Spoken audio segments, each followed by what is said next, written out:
آج کی اس ویڈیو میں ہم آپ کو ایک ایسے شخص کے بارے میں بتائیں گے جس نے قانون سے سیدھی جنگ کا اعلان کیا اور پھر اس عروج کو کیسے زوال ملا، آئیے دیکھتے ہیں۔ آج آپ کو نقاش عرف کاشف بھٹی کے بارے میں بتائیں گے، جو کہ شیخو پورہ کے ایک گاؤں سالار بھٹیاں کا رہنے والا تھا۔ پنجاب کے ان علاقوں میں قتل و غارت اور منشیات فروشی کے حوالے سے سالار بھٹیاں سر فہرست ہے۔ کچھ عرصہ پہلے تک یہاں کے جرائم پیشہ گروہوں نے پولیس کا داخلہ ممنوع ہے جیسے بورڈز جگہ جگہ لگائے ہوئے تھے۔ ان کے ڈر کا یہ عالم تھا کہ متعلقہ تھانے کے لیے ان کے خلاف کارروائی کرنا ناممکن ہو کر رہ گیا تھا۔ سالار بھٹیاں میں شروع ہونے والے قتل و غارت کی تاریخ پاکستان بننے سے بھی پہلے کی ہے۔ ان خاندانوں کی دشمنیوں میں کئی معصوم لوگ بھی موت کی نظر ہو گئے۔ 1990 میں یہاں کے تمام جرائم پیشہ افراد 3 بڑے گروہوں میں تقسیم ہو چکے تھے، جن میں نمبردار گروپ، باہو بھٹی گروپ اور الطاف گروپ شامل ہیں، اور یہ تینوں گروپ ایک دوسرے کے مخالف ہونے کی وجہ سے آپس میں برسر پیکار رہتے۔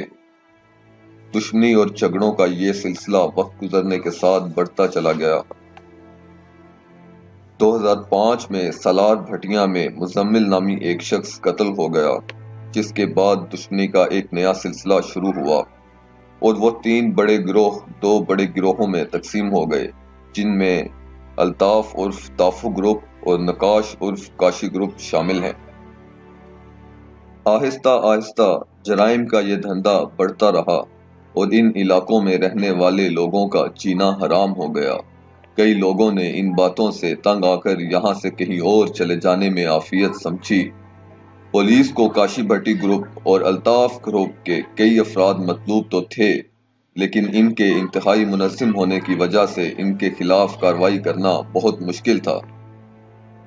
منشیات کا سب سے بڑا دھندا کاشی گروپ کے لوگ چلا رہے تھے۔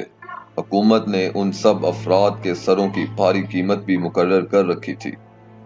سالار بھٹیاں میں حالات اس قدر خراب ہو چکے تھے کہ سرِ عام منشیات فروخت کی جاتی تھی اور جگہ جگہ میزوں پر منشیات کے ڈھیر لگے ہوتے تھے، مگر قانون نافذ کرنے والے اداروں کے اہلکار اس طرف کا رخ نہیں کرتے تھے۔ گاؤں کے معتبر لوگ دونوں گروہوں کی صلح کروانے کی ناکام کوشش بھی کر چکے تھے، کیونکہ سالار بھٹیاں میں عام لوگوں پر زندگی کا گھیرا اس قدر تنگ ہو چکا تھا کہ بہت سے لوگ اس علاقے کو چھوڑ کر جانے لگے تھے۔ جلد ہی وہ معاہدہ بھی ٹوٹ گیا اور دونوں گروہ پھر سے ایک دوسرے کے خلاف برسر پیکار ہو گئے۔ کاشی گروپ میں 30 لڑکے شامل تھے۔ ایک دفعہ الطاف اور اس کے ساتھیوں کو جان بچا کر گاؤں چھوڑ کے بھاگنا پڑا اور وہ 13 برس تک علاقے میں داخل نہ ہو سکے۔ اس طرح سارا دھندا کاشی گروپ کے پاس چلا گیا۔ اس کے ساتھ ہی ان کو علاقے کی معتبر سیاسی شخصیات کی سرپرستی بھی حاصل تھی۔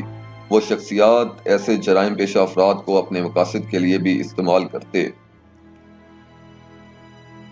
سالار بھٹیاں میں جرائم کا خاتمہ ایک بہت بڑا چیلنج بن چکا تھا، اور ان جرائم پیشہ عناصر کی بڑھتی ہوئی کارروائیوں نے شیخو پورہ اور اس سے ملحقہ علاقوں کے لوگوں کے لیے درد سر بننے کے ساتھ ساتھ محکمہ پولیس کی کارکردگی کو بھی ایک بڑا سوالیہ نشان بنا کر رکھ دیا تھا۔ اس مسئلے سے نمٹنے کے لیے سن 2008 میں D I G Chaudhry Tanveer Ahmed, D P O Sheikhupura Naeem Iqbal اور ڈی پی او ننکانہ صاحب اکبر ناصر خان کی سربراہی میں ایک اسپیشل پولیس ٹیم نے سالار بھٹیاں میں کاشی بھٹی گروپ سے وابستہ جرائم پیشہ عناصر کے خلاف ایک بڑا آپریشن کیا۔ یہ مقابلہ 36 گھنٹے تک چلتا رہا اور اس دوران پولیس کے خلاف باریک ہتھیاروں کا بے دریغ استعمال کیا گیا۔ 1.5 دن تک مقابلہ جاری رہنے کے بعد پولیس کو بغیر کسی مجرم کو گرفتار کیے ہی واپس لوٹنا پڑا۔ پولیس نے علاقے سے بڑی مقدار میں راکٹ لانچرز، مشین گنیں اور کلاشنکوفیں قبضے میں لے لیں۔ اس واقعہ کے بعد علاقے میں کاشی بھٹی کی دہشت مزید بڑھ گئی اور اس کے ساتھی اور زیادہ مستحکم ہو گئے۔ اس آپریشن کی ناکامی پولیس اہلکاروں کے لیے بہت بڑا دھچکا ثابت ہوئی، اور اعلیٰ افسران بھی پریشان تھے کہ اہلکاروں کا مورال بری طرح سے متاثر ہوا ہے۔ دوسری طرف ان علاقوں میں کاشی بھٹی گروپ کی دھات اس حد تک بیٹھ گئی کہ انہوں نے باقاعدہ طور پر مختلف علاقوں میں لوگوں سے بھتہ وصول کرنا شروع کر دیا، جبکہ منشیات فروشی، چوری اور ڈکیتی کی وارداتوں میں بھی اضافہ ہو گیا۔ پولیس اہلکاروں کے لیے ان کے خلاف کارروائی ایک بڑا چیلنج بن چکی تھی۔ کاشی بھٹی کے لوگ بڑے مل مالکان اور تاجروں کو اغوا کرتے اور ان کی رہائی کے عوض ان کے عزیزوں سے اچھی خاصی رقم وصول کرتے، اور تاوان کی رقم نہ ملنے پر اس شخص کو قتل کر کے اس کی لاش نہر میں پھینک دی جاتی تھی۔ اس طرح کی وارداتوں نے پولیس افسران کے لیے صورتحال کو انتہائی تشویشناک بنا دیا۔ نئے مشن کی منصوبہ بندی اور تیاری کے بعد مئی 2011 میں ڈی پی او رانا شاہد پرویز نے بختر بند گاڑیاں لے کر سالار بٹیاں پر چڑھائی کی۔ جرائم پیشہ عناصر نے اس بار بھی پولیس ٹیم کا مقابلہ بھرپور طریقے سے کیا اور 14 گھنٹے تک فائرنگ کا سلسلہ جاری رہا۔ اس بار پولیس کی منصوبہ بندی پہلے سے بہتر تھی، جس کی وجہ سے جرائم پیشہ عناصر کو بہت مشکل کا سامنا کرنا پڑا۔ اس پولیس مقابلے میں کاشی بھٹی کی ٹانگ میں گولی لگی، جس کی وجہ سے وہ اپنی ٹانگ سے محروم ہو گیا۔ پولیس کی فائرنگ سے کاشی کا بھائی عمران عرف مانو موقع پر ہی مارا گیا۔ اس پولیس مقابلے کے دوران ملک رحمت نامی ایک سب انسپکٹر بھی شہید ہو گیا۔ ملک رحمت کی شہادت کے بعد پولیس نے بھرپور طریقے سے حملہ کیا تو کاشی بھٹی اپنے ساتھیوں سمیت پولیس کے شدید حملے سے پسپا ہو کر فرار ہو گیا۔ اس آپریشن میں کاشی بھٹی گروپ سے تعلق رکھنے والے 7 افراد ہلاک ہو گئے۔ کاشی بھٹی نے ٹانگ کٹنے کے باوجود جرائم سے توبہ نہیں کی اور منشیات فروشی اور جرائم کا دھندا اسی طرح جاری رکھا۔ ایک کارروائی میں فیصل آباد کے تھانے ستیانہ کے ایس ایچ او نے کاشی کے ساتھی شہزاد کی گرفتاری کے لیے اس کے سسرال والوں کے گھر پہ چھاپا مارا اور اہل خانہ کو حراست میں لے لیا۔ شہزاد اور کاشی کو جب اس بات کا پتہ چلا تو انہوں نے چند ہی گھنٹوں میں پولیس کی وردیاں پہن کر ایس ایچ او کے گھر جا کر اس کے بیوی بچوں کو اٹھا لیا، جس کے بعد نہ چاہتے ہوئے بھی ایس ایچ او کو شہزاد کے گھر والوں کو چھوڑنا پڑا۔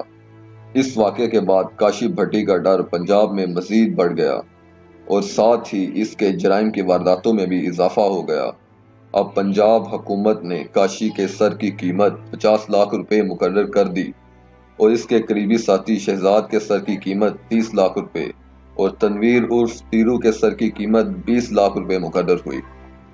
ہر جگہ پولیس کاشی بھٹی اور اس کے ساتھیوں کو پکڑنے کی کوشش کر رہی تھی، مگر وہ لوگ ہاتھ ہی نہیں آ رہے تھے۔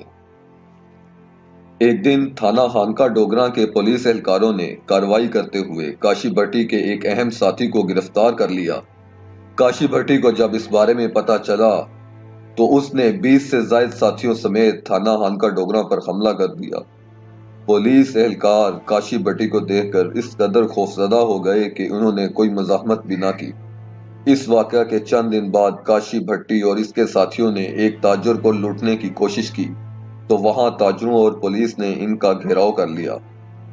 مقابلے کے دوران کاشی بھٹی گروپ کا ایک اہم رکن شاہد عرف موچا 3 ساتھیوں کے ہمراہ مارا گیا، جبکہ شہزاد اور کاشی راکٹ لانچرز اور دستی بموں کا بے دریغ استعمال کرتے ہوئے وہاں سے فرار ہو گئے۔ کچھ عرصہ بعد کاشی بھٹی گروپ نے سکھے کی سے رائس ڈیلرز ایسوسی ایشن کے چیئرمین کو اغوا کیا، جسے 1 کروڑ تاوان کے بدلے رہا کیا گیا۔ اس واقعہ کے بعد وزیر اعلیٰ پنجاب میاں شہباز شریف نے اس ساری صورتحال کا جائزہ لے کر ڈی آئی جی ذوالفقار احمد چیمہ کو ریجنل پولیس آفیسر شیخوپورہ تعینات کرنے کا فیصلہ کیا۔ ڈی آئی جی ذوالفقار چیمہ کو خصوصی طور پر کاشی بھٹی گروپ کے خلاف کارروائی کرنے کی ذمہ داری سونپی گئی۔ 9 جون 2011 کو پولیس کے مخبروں نے اطلاع دی کہ کاشی بھٹی اپنے ساتھیوں کے ہمراہ ہانکا ڈوگراں کے ایک تاجر کو اغوا کرنے کے لیے جا رہا ہے۔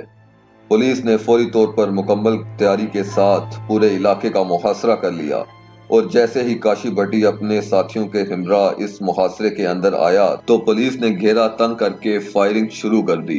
کاشی بھٹی اور اس کے ساتھی جدید مشین گنوں اور دستی بموں کے علاوہ راکٹ لانچروں سے لیس تھے۔ کراس فائرنگ کا سلسلہ شدت سے جاری تھا، لیکن اس دفعہ پولیس نے کاشی بھٹی گروپ کے خلاف مکمل تیاریاں کی ہوئی تھیں۔